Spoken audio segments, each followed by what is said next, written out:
तो आज हम लोग पढ़ेंगे टेप एंड थियोडोलाइट मेथड। दो मेथड इसमें होता है जब हम लोग कोई भी कर्व को सेट करते हैं। तो इसके पहले पढ़े थे ऑफसेट मेथड।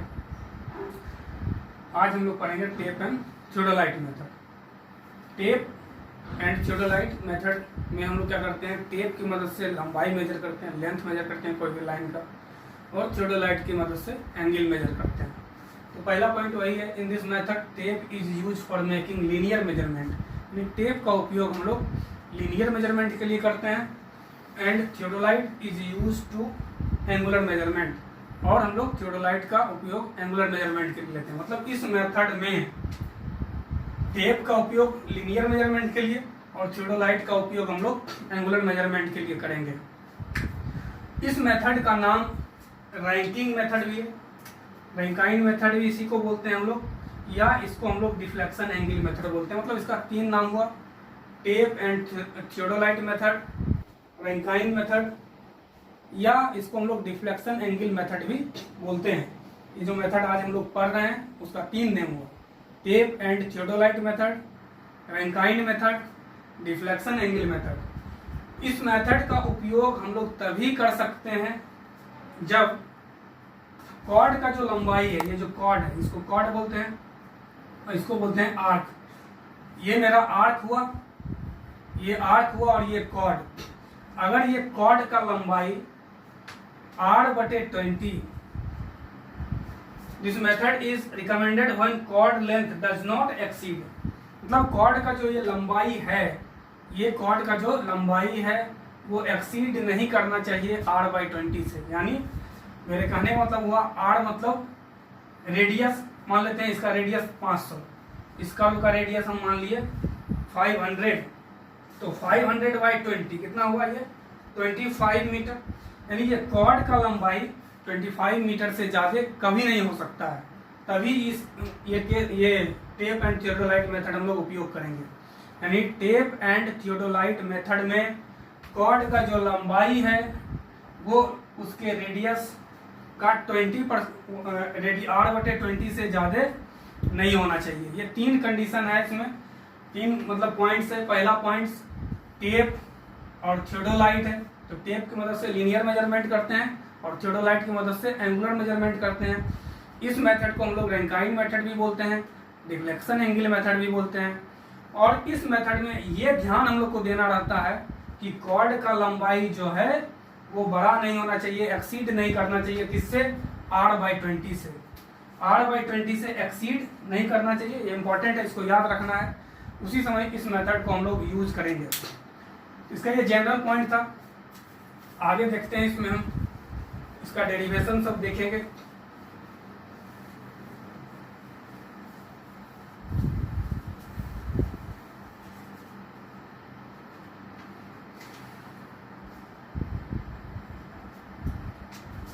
तो इसमें क्या करते हैं, ये फिगर दिख रहा है आप लोग को, ये फिगर में एक ये कर्व है और T1 क्या है, पॉइंट ऑफ कमेंसमेंट है, और इधर पॉइंट ऑफ टेंजेंसी होगा। इसमें हम लोग क्या किए, एक कॉर्ड लिए C1, C2 और ये, मतलब एक कॉर्ड ये है, दूसरा कॉर्ड ये है और तीसरा कॉर्ड ये है। और इनिशियल पॉइंट से इसको मिलाए, इसको C2 बोले, इनिशियल पॉइंट से इस पॉइंट को मिलाए, इसको C3 बोले। तो सबसे पहले इसमें हम लोग तीन कॉर्ड लेते हैं, C1, C2 and C3 is the length of chord T1D, DE and EF। हम लोग तीन कॉर्ड लिए जो कि यहाँ एंगल बना रहा है Δ1, Δ2 and Δ3 are the tangent angle. अब क्या किए हम, इस पॉइंट पे, फर्स्ट पॉइंट पे टेंजेंट डाले। तो ये जो टेंजेंट डाले और ये जो कॉर्ड है मेरा, मतलब T1 D1 जो कॉर्ड है, इस टेंजेंट के साथ एंगल कितना बनाया, Δ1 मान लिया। अब फिर क्या किए, दूसरे पॉइंट मतलब D जो पॉइंट है उस पर एक टेंजेंट डाले और यहाँ जो कॉर्ड है मतलब डी से जो ई तक कॉर्ड गया है वो यहाँ पे एंगल बनाया डेल्टा 2। फिर हम लोग ई पॉइंट पे टेंजेंट दिए और ये टेंजेंट जो डी एफ कॉर्ड है इसके साथ एंगल बना रहा है डेल्टा 3। ये 3 एंगल हम लोग अभी जनरल लिए हैं, डेल्टा 1, डेल्टा 2, डेल्टा 3। यानी T1 पे टेंजेंट दिए तो C1 जो एंगल बनाया उसको डेल्टा 1 बोले। DE अगर हम लोग D पे टेंजेंट दिए तो DE जो एंगल बनाया उसको डेल्टा 2 एंगल बोले। और EF अगर E पे हम लोग टेंजेंट दिए तो EF कॉर्ड के बारे में हम चर्चा कर रहे हैं जहाँ भी, तो कॉर्ड जो एंगल बनाया उसको डेल्टा 3 एंगल बोले। और delta 1, delta 2 and delta 3 are the total tangential or deflection angle which the chord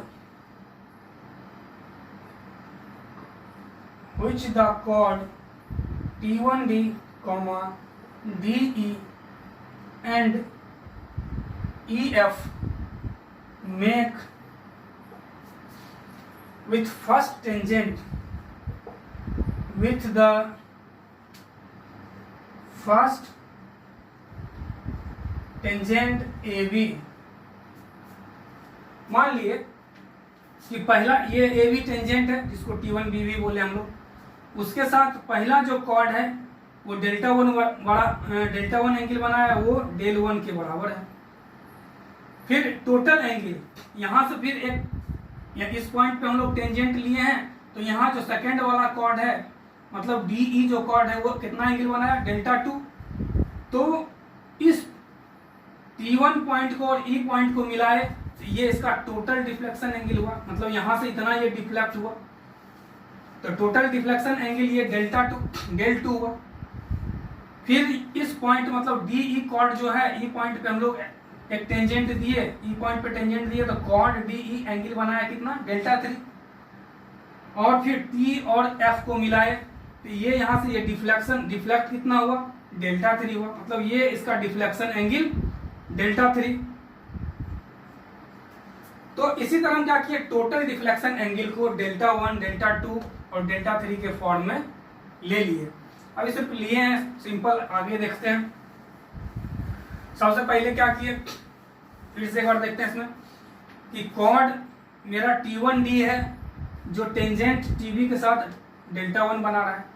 फिर D पॉइंट पे टेंजेंट दिए और सेकेंड वाला जो कॉर्ड है DE डेल्टा 2 एंगल बनाया। E पॉइंट पे टेंजेंट दिए, थर्ड वाला जो कॉर्ड है DF वो डेल्टा 3 एंगल बनाया।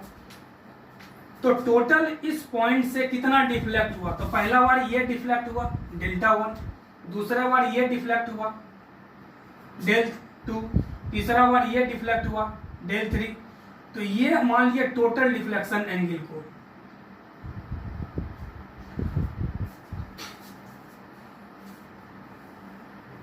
फिर आगे देखते हैं। अब ये मेथड पढ़ने के पहले हम लोग एक एजम्पशन लेते हैं कि इसमें जो आर्क लेंथ होता है, ये आर्क का जो लंबाई है और ये जो कॉर्ड का लंबाई है, ये हुआ आर्क और ये हुआ कॉर्ड, वो अप्रोक्सीमेटली इक्वल होता है। ये मानते हैं इस मेथड में कि ये जो आर्क यहाँ से यहाँ तक आया D से लेके E तक और ये जो कॉर्ड आया D से E तक, ये दोनों क्या है अप्रोक्सीमेटली इक्वल है। इस मेथड को पढ़ने के लिए सबसे पहले ये एजम्पशन जरूरी है। इन दिस मेथड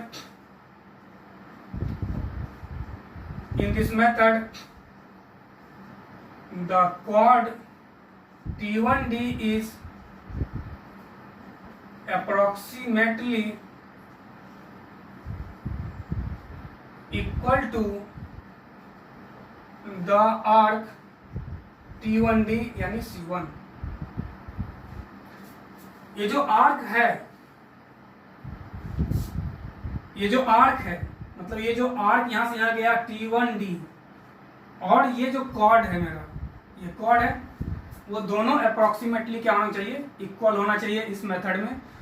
मतलब इस मेथड को हम लोग तभी अप्लाई करेंगे जब chord length approximately equal to arc length होगा। अब इसमें हम लोग मानते हैं लेट the deflection angle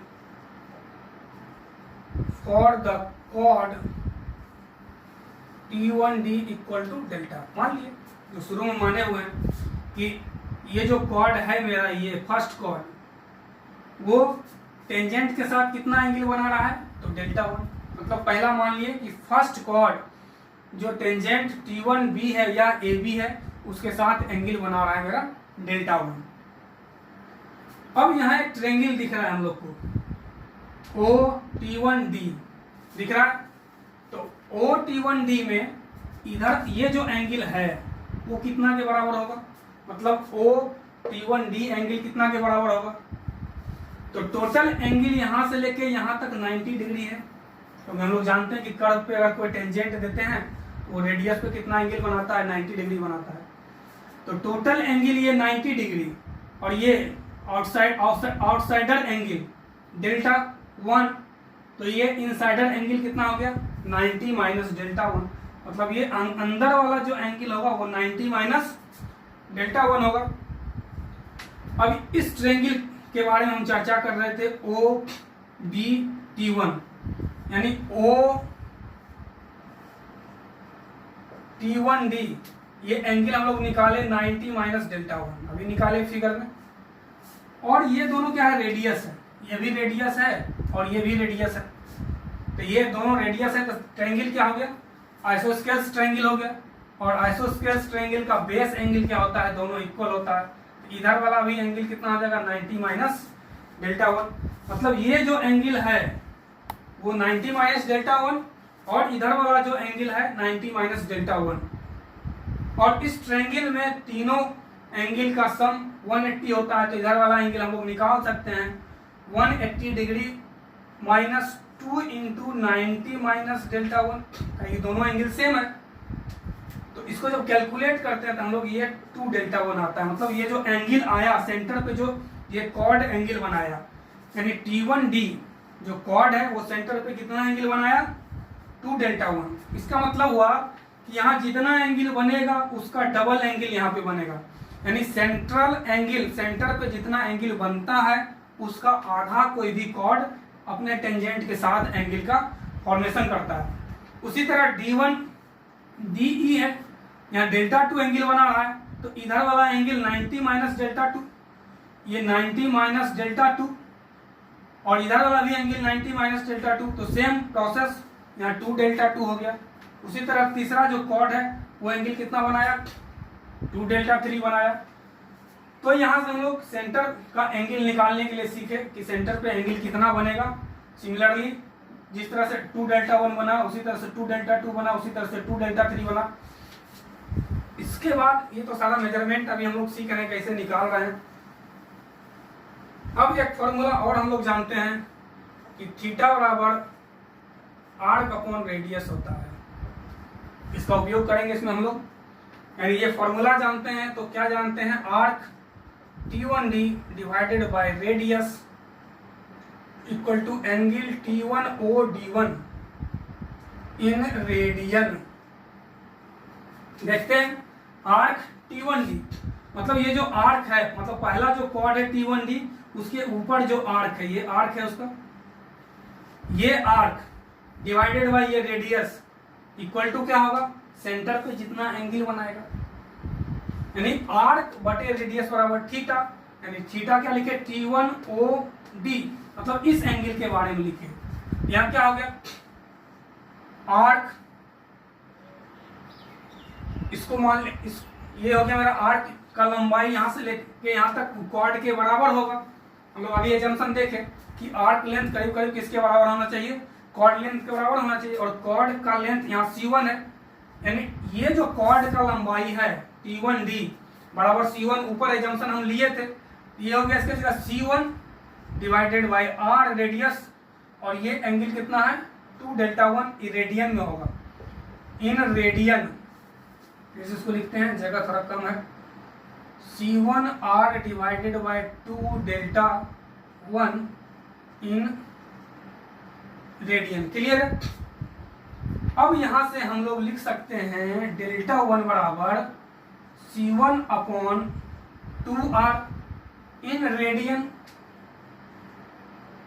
लिख सकते हैं। फिर यहां से हम लोग लिख सकते हैं delta 1 equal to C1 upon 2r into 180 upon pi degree में। जब रेडियन को हम लोग डिग्री में कन्वर्ट करते हैं तो 180 डिवाइडेड बाई पाई से इंटू करना पड़ता है हमको। एक रेडियन बराबर 180 डिवाइडेड बाई पाई डिग्री। तो यहाँ से फिर मेरा क्या हुआ, delta 1 C1 upon 2r into 180 upon pi into 60 से अगर इसमें इंटू कर देते हैं तो ये मिनट में आ जाएगा। क्लियर है? ये डिग्री में है, डिग्री को मिनट में बनाने के लिए 60 से इंटू करना पड़ेगा। अगर इसको सेकेंड में बनाना रहता तो फिर 60 से इंटू करते। तो यहाँ से डेल्टा 1 कैलकुलेट किए तो 1718.9 डिवाइडेड बाय r, और ये C1 क्या चीज में आया, ये मिनट में। यानी डेल्टा 1 का मान हम लोग निकाले 1718.9 divided by r into C1। और C1 यहाँ क्या है, आर्क का लेंथ बोले या कॉर्ड का लेंथ बोले बराबर है, क्योंकि दोनों को हम लोग अप्रोक्सीमेटली इक्वल माने हैं। Chord length equal to arc length, किस मेथड में, टेप एंड थियोडोलाइट मेथड में। यहाँ तक ऑब्वियस, हम यहाँ तक क्लियर होगा। क्या इसको फिर से देख लेते हैं। आर्क बटे रेडियस बराबर थीटा होता है, तो आर्क कॉर्ड लेंथ के बराबर है, तो C1 divided by radius r, और इसके जगह ये सेंटर पे जो एंगल बनाया 2 del 1। फिर यहाँ से हम लोग डेल्टा 1 निकाल लिए, 2 को इधर कर दिए, C अपॉन 2r, ये रेडियन में, फिर इसको डिग्री में चेंज किए तो 180 डिवाइडेड बाय पाई से इंटू किए। फिर इस डिग्री को हम लोग मिनट में चेंज किए तो 60 से इंटू किए और कैलकुलेट किए तो ये 1718.9 divided by r into C1 in minute. ये आया। एक एंगल का वैल्यू हम लोग निकाले जो कि यहाँ पे फर्स्ट कॉर्ड जो है वो टेंजेंट AB के साथ बना रहा है, यानी मेरा डेल्टा 1 इक्वल टू आया 1718.9 divided by r into C1। इसको इरेज करते हैं।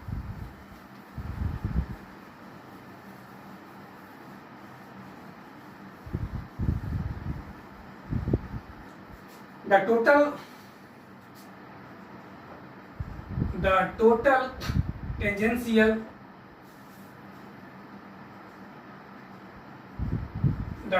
tangential angle delta 1 for the first chord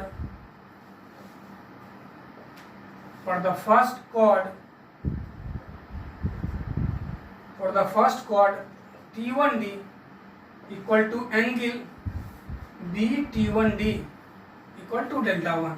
यानी पहला इसको हम लोग क्या माने, डेल्टा 1, और ये मेरा टेंजेंट AB है, तो इसके साथ जो बनाएगा पहला कॉर्ड उसको हम लोग डेल 1 बोलते हैं।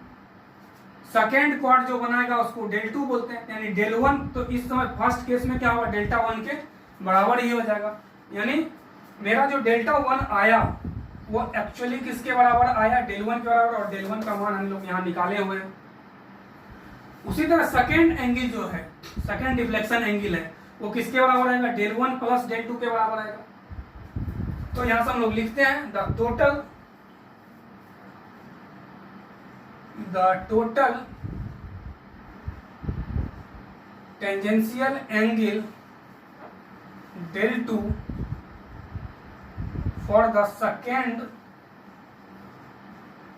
chord DE equal to BT1E। देखते हैं BT1E, ये हुआ सेकेंड डेल्टा एंगल। अब थर्ड निकालना रहेगा तो BT1F हो जाएगा, ये तीसरा डेल एंगल है। तो ये जो एंगल है ये किसके बराबर है, इसको हम लोग लिख सकते हैं इक्वल टू, यहाँ लिखते हैं नीचे, angle BT1E equal to angle BT1D plus angle DT1E। क्या लिखे हम, BT1D मतलब ये डेल्टा 1, यानी डेल्टा 1 प्लस DT1E, यानी ये एंगल डेल्टा 2 प्लस डेल्टा 2, यानी इस एंगल के बराबर ये एंगल क्यों आया, तो ये एक ज्योमेट्री है सर्किल का, इसमें हम लिख देते हैं इसके बारे में कैसे आता है। यहां तक क्लियर है कि ये एंगल जो पूरा होगा वो किसके बराबर होगा, फर्स्ट क्वाड के द्वारा बनाया गया एंगल प्लस सेकेंड क्वाड के द्वारा बनाया गया एंगल, यानी delta 1 plus delta 2 equal to B T1E। और उसी तरह हमको ये एंगल के बारे में लिखना होता है बी T1F के बारे में, तो क्या लिखते B T1D B T1E plus E T1F, ये तीनों जोड़ देते तो ये निकल गया मेरा डेल्टा 2। यहाँ तक क्लियर है। अब बताए थे कि ये कैसे आया दोनों बराबर, इसके बारे में थोड़ा सा हम चर्चा करते हैं कि ये जो एंगल है, ये एंगल और ये एंगल मतलब फर्स्ट क्वाड और ये जो क्वाड है T1E को मिलाए थे क्वाड बना, तो इस दोनों के बीच का एंगल ये दोनों इक्वल क्यों होगा, इसको हम लोग थोड़ा समझते हैं। According to geometry the angle between the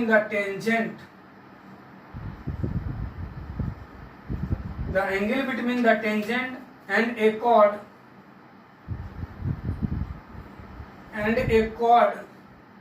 is equal to the angle which the chord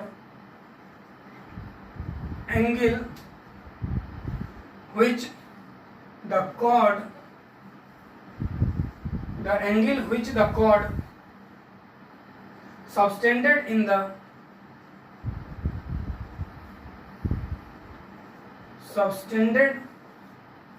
opposite segment यहाँ ये ज्योमेट्री होता है किसी भी सर्किल का कि अगर हम लोग टेंजेंट लेते हैं, एंगल लेते हैं, कहाँ एंगल लेते हैं, angle between the tangent and cord, मतलब इसको अच्छे से समझते हैं। यहाँ टेंजेंट डाले और एक ये कॉर्ड है DE कॉर्ड है और ये इनिशियल कॉर्ड था T1, ये इसका रेडियस था। तो ये एंगल जो बना रहा है मतलब ये डेल्टा 2 स्टेटमेंट में बोला कि angle between the tangent and chord ये इक्वल होगा किसके, ये इक्वल होगा equal to the angle which chord subtend is opposite sense, मतलब कॉर्ड जो अपोजिट सेंस में बना हुआ है, ये कॉर्ड अपोजिट सेंस में बना हुआ, इसके साथ जो एंगल बनाएगा ये दोनों एंगल क्या होगा, इक्वल होगा। इसलिए यहाँ पहला कॉर्ड डेल्टा 1 बना रहा था और पहला कॉर्ड के साथ ये जो है मतलब फर्स्ट पॉइंट और ये लास्ट पॉइंट को मिलाए, ये एंगल और ये एंगल बराबर होगा, इसलिए ये टोटल को हम लोग डेल्टा 2 बोले हैं, तो डेल्टा 2 इक्वल टू ये एंगल प्लस ये एंगल हो गया। ये स्टेटमेंट बोलता है कि किसी भी कॉर्ड एक टेंजेंट है और एक ये कॉर्ड है, ये जो एंगल बनाएगा वो इक्वल होगा chord subtended in opposite sense, मतलब अपोजिट सेंस में जो एंगल बनाया होगा ये दोनों एंगल क्या होगा, इक्वल होगा। ठीक है, फिर आगे हम लोग देखते हैं।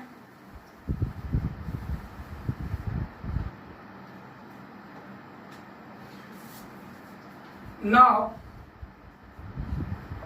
angle DT1E is the angle subtended by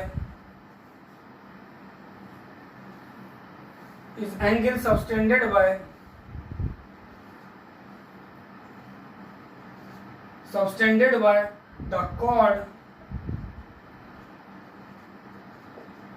DE in the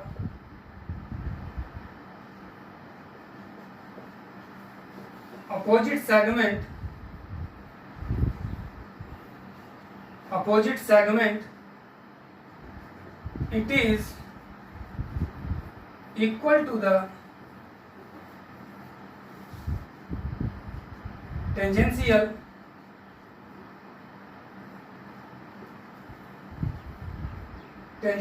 angle delta 2 between the tangent D and the chord DE। वही लिखे कि एंगल जो ये बनेगा वो किसके बराबर होगा, ये जो कॉर्ड जो बना रहा है एंगल ये दोनों एंगल क्या होगा, इक्वल होगा। नाउ एंगल D मतलब ये जो एंगल होगा, इस एंगल के बारे में हम लोग चर्चा कर रहे हैं, वो बराबर किसका होगा, अगर D पे टेंजेंट डालते हैं तो उस टेंजेंट के साथ जो एंगल बना रहा होगा ये कॉर्ड DE यानी डेल्टा 2 इसके बराबर होगा। यही स्टेटमेंट इसके पहले हम लोग समझे थे। तो यहां से हम लोग क्या देखे, अभी जस्ट हम लोग निकाले थे कि डेल्टा 1 जो आया वो डेल 1 के बराबर आया, उसी तरह डेल्टा 2 जो आया वो डेल 1 प्लस डेल 2 के बराबर आया। इसी तरह हम लोग सिमिलरली बोल सकते हैं डेल 3 जो होगा delta 1 plus delta 2 plus delta 3 के बराबर होगा। इसी तरह आगे बढ़ेंगे हम लोग, यहाँ से डेल्टा n निकालेंगे, वो होगा डेल्टा 1 डेल्टा 2 प्लस डेल n के बराबर होगा। तो ये हुआ टोटल डिफ्लेक्शन एंगल, और ये जो टोटल डिफ्लेक्शन एंगल होगा वो किसके बराबर होगा, अगर यहाँ पे हम लोग टेंजेंट लेते हैं इसको डिफ्लेक्शन एंगल डेल बोलते हैं।